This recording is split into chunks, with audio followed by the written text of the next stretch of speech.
Thank you for staying with us.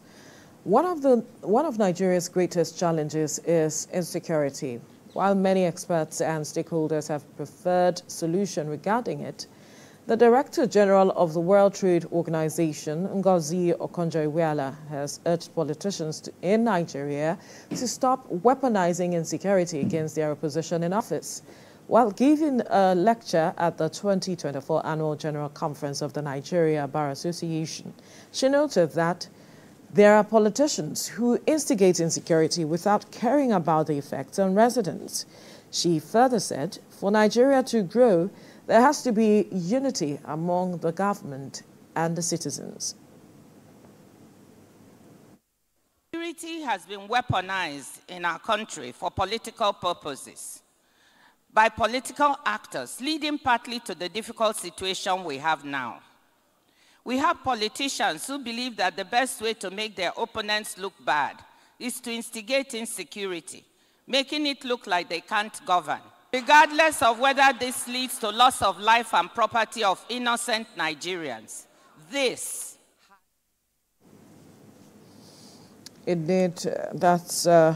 the Director General of the World Trade Organization, Ngozi Okonjo-Iweala, there speaking to thousands of members of the Nigeria Bar Association at their annual conference there, where she made that statement that has gone viral as it is. A lot of persons speaking to the issues, and a lot of newspaper headlines have taken that. And the question is that truly the situation on the ground? Joining us via Zoom to shed more light on this issue is a former presidential aspirant and public affairs analyst, Daniel Akinlami. Good morning. It's good to have you join us.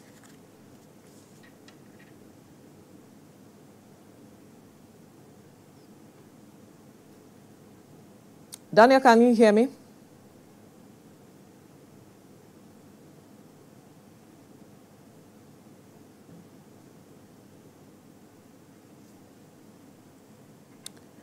All right, we will address that so that he can hear us as it is. But in a situation that we have found ourselves, this is quite a weighty statement. Let me use that word. I do not want to use allegation as it is. It's a statement, because I know the person of Ngozi Okonjo-Iweala is not someone who is flippant with words, and so would not just speak to issues if she hasn't studied them, if she hasn't perhaps gotten, some information, so to speak.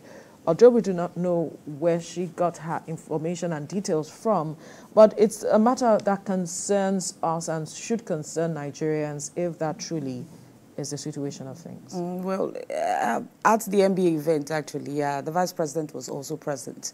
And in a response, because she spoke at first, and in a response to her statement, he also mentioned that, the issue of security, like we've also mentioned here, is not just, doesn't just fall on the government.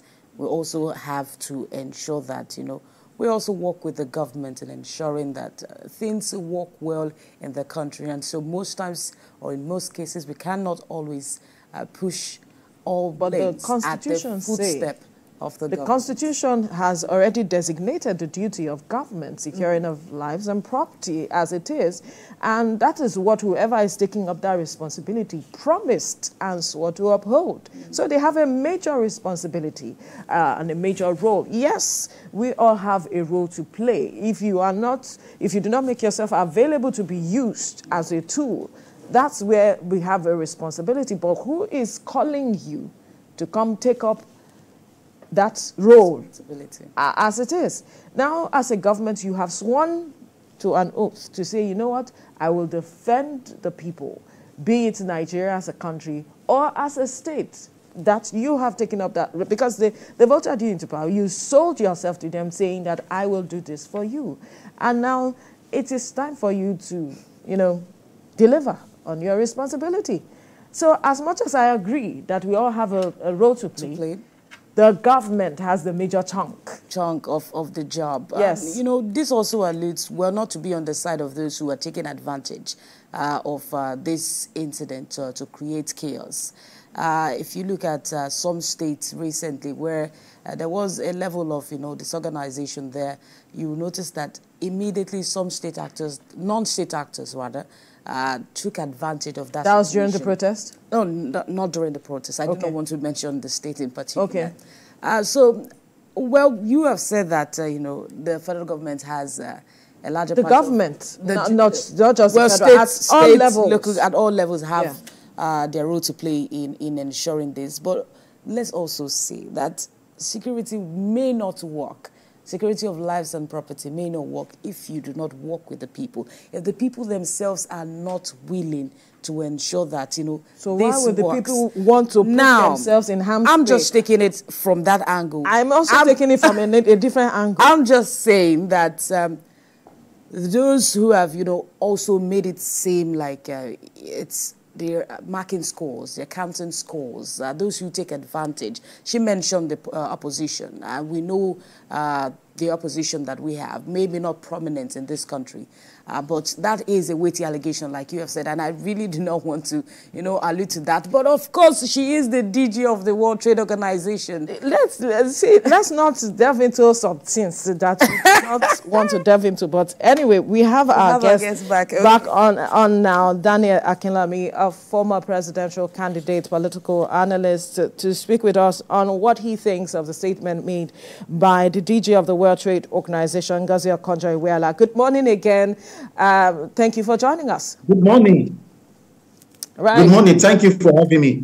Right. Now, when you look at the statement made by the DG of the World Trade Organization talking about Ngozi Okonjo-Iweala, like we were having a conversation back in the studio, she's not someone who is flippant with words, and perhaps she might have seen some things to make her make such statement. But from your perspective, is that the true situation? Are there persons who are weaponizing insecurity to make others look bad as it is? Yes, sincerely, that statement that she made is a heavy one. And I absolutely agree with her that we cannot have socio-economic development without security. And also, we cannot have security without infrastructural development. But the interesting thing in the whole of this speech is the fact that this is not the first time that we are going to see a caliber of public figure like Okonjo-Iweala to point attention to the insecurities that we are facing in Nigeria. And let me cast your mind back to some of the challenges we've been facing way back around 2012, 2013, 2014, and 2015.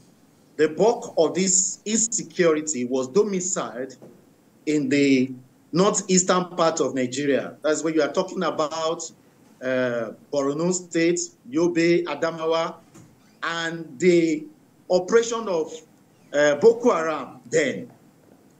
Then while we were still combating that terrorism challenge, suddenly another monster came up in the northwest, which is banditry. And this banditry started spreading from a part of Kaduna State to Zamfara, to Katsina, even to Niger State now. And I think in the midst of all this, we have had several security reports, even in the past 10, 15 years, alluding to the fact that there are state actors contributing to these insecurities, especially the banditry that is going on along that Zamfara axis. We have also had reports and also allegations that some political actors are fueling some of these insecurity challenges to further their chances of exploring mineral resources at the loss of the federal government. So it's a multi-dimensional challenge. We cannot outrightly point finger at a sabotage against federal government. The insecurity we're talking about that we are dealing with is multifaceted. So there is an aspect we can say yes, like she alluded, that political actors are using insecurity to create crises for government so that governance may be difficult. Yes, she may be correct, okay? Because right now, we are actually not making reference to any fact or figure, either released by the National Security Advisor Office or Nigeria military. But there are insinuations on ground. We have seen some political actors make some statements in the past 10, 15 years. There are even some statements that were flying around during the time of President Goodluck Jonathan, when some people say, if you make peaceful change impossible, and you definitely have violent change. You know, so we've had people talking tough and people making threats. But the saddest part of all of this is that I believe those who are in charge at the national level, the political leadership that we have not really done enough to subdue the insecurity challenges we're facing. There are names that have been mentioned, there are people that have been fingered, especially in the banditry that is ravaging the Northwest. There are ex-governors that have been, names have been mentioned. There are people that have been, so we have not seen enough action in addressing this challenge. And so the speech was a fantastic one, but it's not the first. And probably it's not going to be the last. So what we are seeing happening in Nigeria still remain window dressing. We keep talking about these issues and we are not seeing action. So in the past few years, we've seen a change of government, different political parties come into power. And now that we're talking about some persons weaponizing this insecurity situation, if this were true, what exactly do they stand to gain from this? And perhaps what notion, what message are they trying to pass to the opposition? Well, at this point, we really need to talk about the issue of patriotism. You know, it's the key issue here. If anybody is patriotic, it shouldn't ever have to think of sabotaging the security structure of a country to prove a point politically. And if you go into election and you lose, you have the chance to wait another 4 years to come out again and recontest. So if we have a political elite who are at the national level and at the state level trying to manipulate the security network or orchestrate chaos so that the incumbent, either as a state governor or as a president, can be rated abysmal failing in their responsibility. So it's a sad one. So we actually need to emphasize more on what it takes to be patriotic as a Nigerian politician. And that is what I see that is lacking here in this discourse. Our people are going into politics like a do or die. People want to do everything possible to win power. And when they lose election, they don't take defeat in good faith. They want to make sure they rubbish whoever is in government. And this issue is not a national issue alone. So we have the fallout of it in some states as well. And we can see what is happening in the Northwest. So we have people's names that have been mentioned. So we have former governors that have been fingered in some illegal activities in the exploration of mineral resources. And the government has not taken enough action to arrest people and to also, show a strong hand in dealing with some of these issues. Nowadays, now you see some of these bandits on TikTok, you know, posting videos of the money they collect from ransom. And you can wonder, a country like Nigeria, with the kind of intelligence gathering technology that we have, you know, we should do more. We should be able to have gone after all these guys and arrested many of them by now. So it's a sad one. But at the center of this is this call for patriotism. If our politicians are patriotic, they don't need to waste lives to prove points to each other. They don't need to create insecurity. And you know the effect of all these things we're talking about? People who not access their farmland. They all indirectly affect the socio-economic development of the country. So we need to make more calls for our politicians to abide by the tenet of democracy. Interesting. I like the fact that you brought in the matter of abiding by the tenets of democracy, because this is quite concerning. I mean, when lives and properties are being destroyed because you want to score a political point, it's quite concerning, and it begins to beg the question how much impact this is having on our democracy. Is this why we are not seeing the kinds of results we desire, even after spending over 20 years practicing democracy, yet we are still seeing these cheating problems that we have often spoken about year in, year out? We have election or one thing or the other, and now we are also seeing people calling for a people-centered kind of democracy or constitution and all of it. Really, how much impact is this having on our democracy that we have termed government of the people, for the people, and by the people? Yes, the thing is that we aren't even doing enough to give room for this democracy to survive. I tell you sincerely, even the problem we're talking about in respect of insecurity and lack of patriotism by our people is highly fueled by the kind of elections that we find ourselves in lately. So if there is no free and fair election, these are the kind of scenario that will play out. You hear people talking about how much they spend to win election.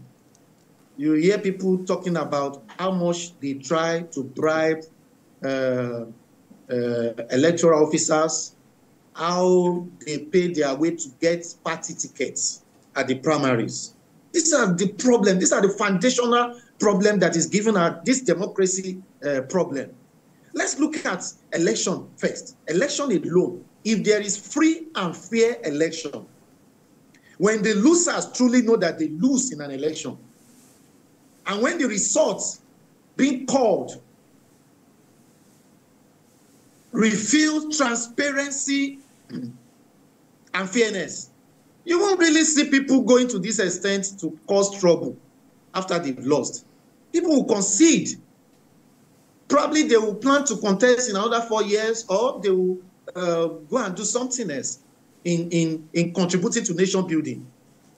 So we have all these issues that have been going on for years that are now opening up these security challenges, this sabotage issue, and all this banditry and terrorism that have grown over the years. So election issue, we need to work hard. Look at the last election in 2023. The numbers of the petitions and the cases at the tribunal jumped up again. We were able to have the numbers down in around 20 to 15. But because the people cannot be wrong. When you hear almost everybody saying, I was cheated, and they were running to court. To some extent, there will be truth to what the people are alluding. When people compete fairly and the system was absolutely transparent and they lose fairly, you will see the number of people arising to cause crisis reducing. So, and apart from that, we also need to pay attention to the institutions that are supposed to help foster our democracy. If these institutions begin to get weaker by the day, then the democracy will have problems, including the media. Today now, how much more liberty the media has to cover most of the things that are happening, even the same insecurity. There are media houses that even go to some extent sending their reporter to some of these areas to cover what is happening in the Zamfara, in Katsina, in Niger. But to some extent, they face challenges. Either the media house is threatening that they should play it down, or, so those are some of the challenges we're talking about. And even apart from free and fair election, the media also is at the center of sustaining democracy. So not to talk about the judiciary. So now today, the fate of politicians in judiciary is not the type of thoughts they will give to. So we have to really get our political leadership to begin to pay attention to these institutions. And if you see situations where the institutions are eroding confidence. All right. I'm hoping you can hear me. Well, in addition to some of the issues that you have mentioned as challenges on some politicians, weaponizing insecurity in the region, perhaps we should also speak to the fact that at this point in Nigeria, there are different interests. So many persons calling for a new constitution, a change, inclusivity, and other forms of interest. Is it likely that these politicians are exploiting some of the historical grievances that we have in the first place to fuel this insecurity?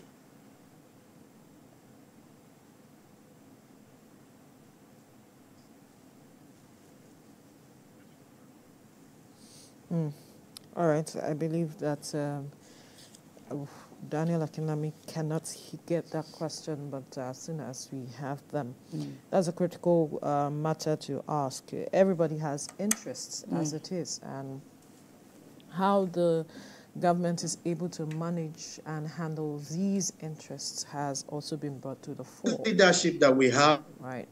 Daniel, can you hear us? President Tinubu's government promised to do certain reforms, also promised to bring about some changes in the system of government, especially we having restructuring. So I believe it's high time the government started to address those reforms. If the government can start to address those reforms, embark on the restructuring, we may be able to begin to strengthen the institutions that the politicians may not be able to take advantage anymore. Interesting.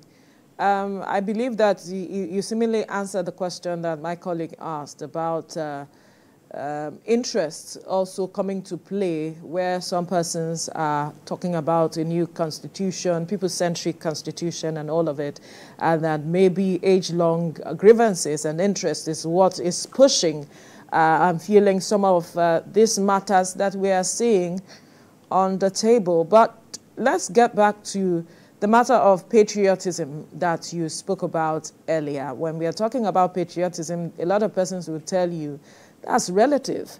And so if we are saying our politicians should be patriotic, what are we actually tying it down to exactly? Yes, they are meant to serve the people, but as we have said, and as you have rightly pointed out, their interest seemingly comes first. What would it take to get to that point where we have politicians being patriotic, doing the needful for the people and moving the nation forward, and addressing this matter of weaponizing, be it insecurity, be it poverty, whatever it is, addressing it at the root, as it is, so that we can have that nation that Nigerians are actually seeking for. What Nigerians are asking is not too much, is it? Thank you. The issue of patriotism is not difficult and it's not hard. It's very simple. The national interest should supersede individuals, politicians' interest. The interest of Nigeria economy, the interest of Nigerian people, the safety of lives and property should supersede anybody's ambition of becoming a governor or a president. In some other democracies, some of the driving factors that you see why issues don't escalate is the fact that when elections come and there is a struggle for power and all those things and the election is over, everybody come back together after the election is over, after the winner has emerged. I can make reference to UK, and you know they just had an election. So everybody come back together. If your party loses in the parliament, you go back to opposition to put fire on the people that won so that they can perform. They don't pull down the house. They don't destroy the structures. They don't threaten the states. So that is what is lacking here. And we didn't have this culture before. This thing started at a certain time or period when some politicians would openly boast that this election is a do or die. So that patriotism thing we are talking about is not far-fetched. It's not a rocket science thing. Whatever your ambition is as a Nigerian politician, whatever your political interest is, you must know that national interest supersedes it. And you must work for national interest. At the end, if we all don't try to live by the standard of democracy as it's supposed to be, the fallout is what we're going to see, like the insecurity spreading. What does an individual even gain, for example? If you instigate crisis in some part of the country, you want to sit in your house or in your mansion and be laughing at the leadership that they failed. What do you gain? How will you go to the extent of, making lives of innocent Nigerians to be wasted because of political agenda? So that's where our people need to think. And we need to drive this message more. We need to drive it more. We need to push it more. Whatever ambition you have is not bigger than Nigeria. And that is where the patriotism can come in. All right. And that's a fine place to leave the conversation. Whatever ambition you have is not bigger than Nigeria. Thank you so much, former presidential aspirant and public affairs analyst, Daniel Akinlami, for your time on the program. Thank you. It's my pleasure. Absolutely. Now moving on, after the break.